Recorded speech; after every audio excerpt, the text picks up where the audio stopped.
Le Premier ministre malien, le général Abdoulaye Maïga, a entamé le 9 décembre 2025 une visite d'amitié et de travail à Conakry où il a été accueilli par son homologue guinéen Amadou Ouriba. Cette visite vise à renforcer les relations bilatérales entre le Mali et la Guinée. Dès son arrivée, la délégation malienne a participé à plusieurs réunions sectorielles avec des membres du gouvernement guinéen afin de consolider la coopération dans les domaines sécuritaires, économiques, logistiques et stratégiques.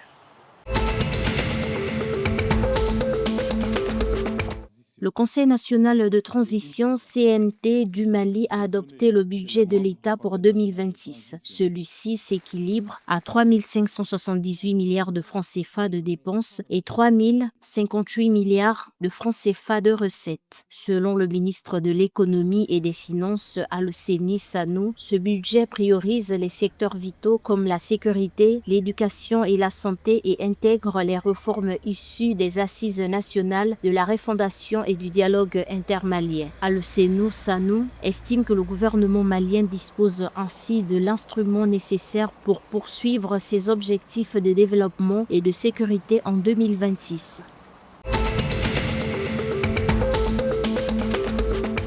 Le conseil d'administration du FMI a approuvé un décaissement de 839,7 millions de dollars en faveur de la Côte d'Ivoire à la suite d'une mission d'évaluation menée fin septembre 2025 dans le cadre des programmes économiques, financiers et climatiques conclus pour 2023-2026. Selon le FMI, ces programmes ont contribué à réduire les déséquilibres, stabiliser la balance des paiements et renforcer la résilience face aux chocs climatiques tout en maintenant un risque modéré de surendettement. Le FMI estime que la croissance économique devrait atteindre 6,3% en 2025, portée par le dynamisme des secteurs secondaires et tertiaires, les investissements et la hausse des revenus des ménages.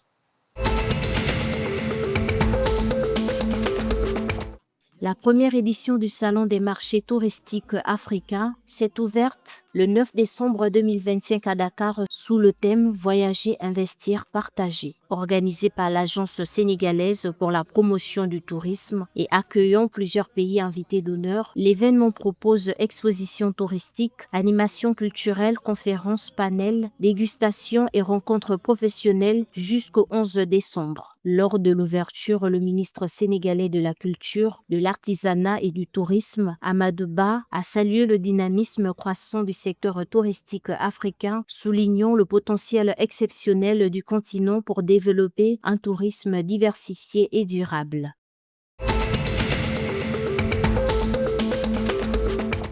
Le boxeur capverdien David Pina, médaillé de bronze aux Jeux olympiques de Paris 2024, a été éliminé ce mardi 9 décembre 2025 au championnat du monde de boxe à Dubaï en huitième de finale, s'inclinant 5-0 face au Serbe Nasa Petjan dans la catégorie des 54 kilos. Cette défaite met fin aux espoirs de médaille de l'international capverdien originaire de Santa Cruz. Le Cap-Vert compte désormais sur l'Hénique Fernandes.